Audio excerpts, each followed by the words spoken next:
प्यारे बच्चों, good morning. आज हम लोग कक्षा 9 विषय सामाजिक विज्ञान के पाठ फ्रांस की क्रांति से संबंधित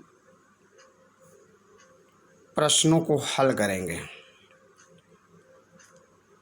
पहला प्रश्न हमारा है, फ्रांस में क्रांति की शुरुआत की परिस्थितियां अथवा कारण क्या थे?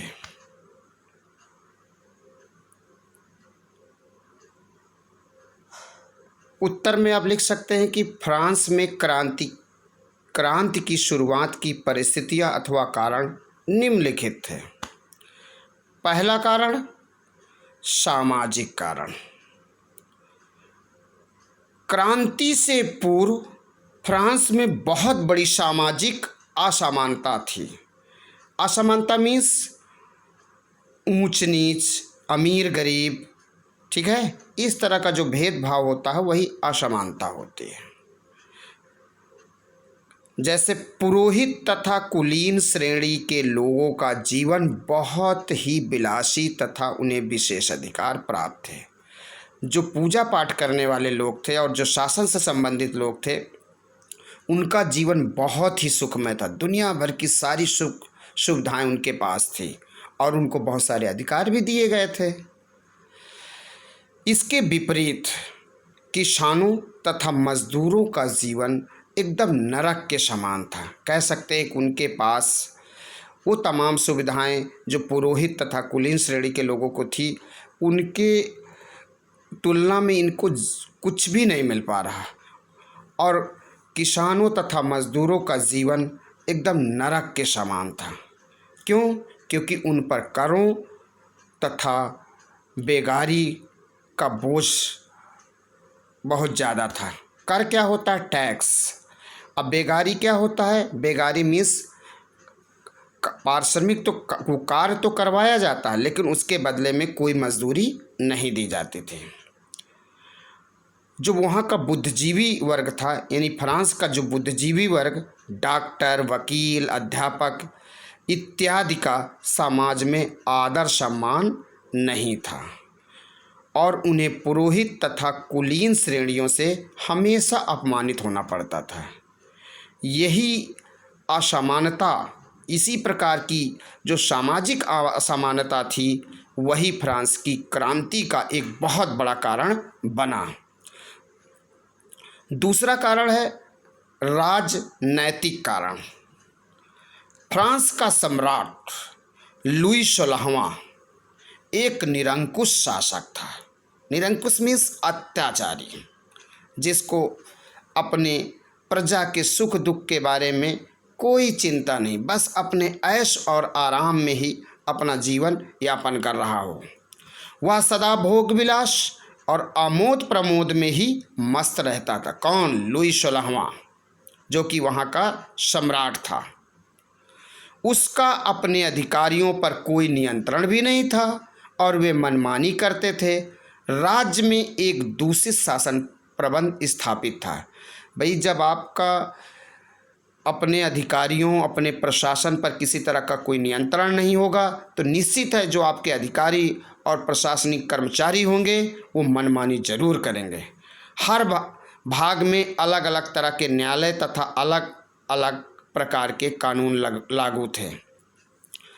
इस प्रकार फ्रांस में जनता के अधिकारों तथा स्वतंत्रता की कोई चीज़ ही नहीं थी। कह सकते हैं कि एक तो राजा ही वहाँ का निरंकुश था, फिर उसका अपने अधिकारियों कर्मचारियों पर कोई नियंत्रण नहीं था। इससे क्या होगा? चारों तरफ भ्रष्टाचार का बोलबाला होगा, और जहाँ भ्रष्टाचार होगा वहाँ के नागरिकों को जो अधिकार मिलने चाहिए और जो उनको स्वतंत्रता मिलनी चाहिए, वो स्वतंत्रता और अधिकार वहाँ नहीं मिल पाई। यही राजनीतिक कारण की वजह से फ्रांस में क्रांति हुई। तीसरा कारण है आर्थिक कारण। फ्रांस के अनेक युद्धों में भाग लेने के कारण उसकी आर्थिक दशा बहुत खराब हो चुकी थी। इसके अतिरिक्त विलासी और आमोद प्रमोदपूर्ण जीवन ने देश की आर्थिक दशा को और भी बिगाड़ दिया था। उधर जनसाधारण करों के भार के नीचे बुरी तरह से पिस रहे थे। कर प्रणाली भी बड़ी दोषपूर्ण थी। सरकार को वसूल होने वाले करों की पूरी रकम भी प्राप्त नहीं होती थी, क्योंकि इसका एक बड़ा भाग वसूल करने वाले कुलीन वर्ग के लोग, एजेंट आदि हड़प कर जाते थे। इस प्रकार खराब आर्थिक दशा भी फ्रांस की क्रांति का एक बहुत बड़ा कारण बनी। आर्थिक कारणों में ये कह रहा है कि फ्रांस हमेशा युद्धों में भाग लेता रहा, और जब भी कोई भी देश युद्ध में भाग लेगा तो युद्ध में पैसा खर्च होता है, तो इससे वहाँ पैसे की जब कमी हो गई तो जो जन सामान्य लोग थे उन पर तमाम तरह के टैक्स लागू कर दिए गए, और वे टैक्स की जो वसूली होती थी वो भी शासन तक नहीं पहुँचा, क्योंकि जो उसको वसूली करने वाले जो कुलीन वर्ग के लोग थे वो बीच में ही हड़प कर जाते थे, और जब बीच में ही हड़प कर जाते थे तो निश्चित है कि राजकोष में कमी होगी। तो वहाँ का जो सम्राट था वो बराबर आम जनता पर करों को बढ़ाता जा रहा था। इस कारण से वहाँ एक आक्रोश उत्पन्न हुआ, और कह सकते हैं कि फ्रांस की जो क्रांति हुई उसमें आर्थिक कारण का भी बहुत बड़ा रोल था। अगला कारण है मनोवैज्ञानिक कारण। महान फ्रांसीसी दार्शनिक मॉन्टेस्क्यू, रूसो, वॉल्टेयर आदि के क्रांतिकारी विचारों ने भी फ्रांस के लोगों को राजनैतिक, सामाजिक तथा आर्थिक बुराइयों से अवगत कराया, और इसके विरुद्ध आवाज़ उठाकर जनता के हृदय में इन बुराइयों को उखाड़ फेंकने की इच्छा को इतना प्रबल कर दिया कि वह क्रांति के लिए तैयार हो गए। उधर अमेरिकी क्रांति ने भी उन्हें इस काम के लिए और प्रोत्साहित किया। और अगला कारण है तात्कालिक कारण, यानी उस समय का जो तत्काल में जो कारण था उसमें क्या था, कर फ्रांस की बिगड़ती हुई आर्थिक दशा को सुधारने के लिए 173 वर्षों के पश्चात 1789 में स्टेट्स जर्नल का अधिवेशन बुलाया गया। अतः लोगों में अद्भुत जोश था, क्योंकि उन्हें इस अधिवेशन में अपनी समस्याओं के हल होने की आशा नज़र आ रही थी।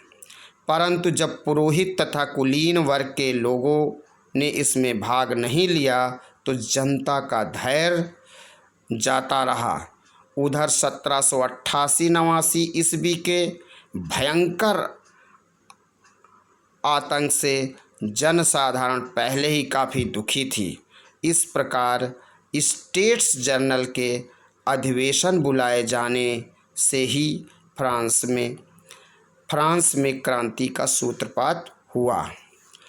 मुझे उम्मीद है कि इस प्रश्न को आप अच्छी तरह से समझ लिए होंगे। अगर ये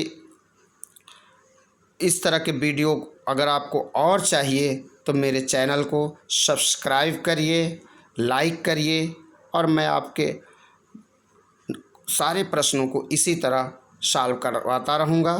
थैंक यू।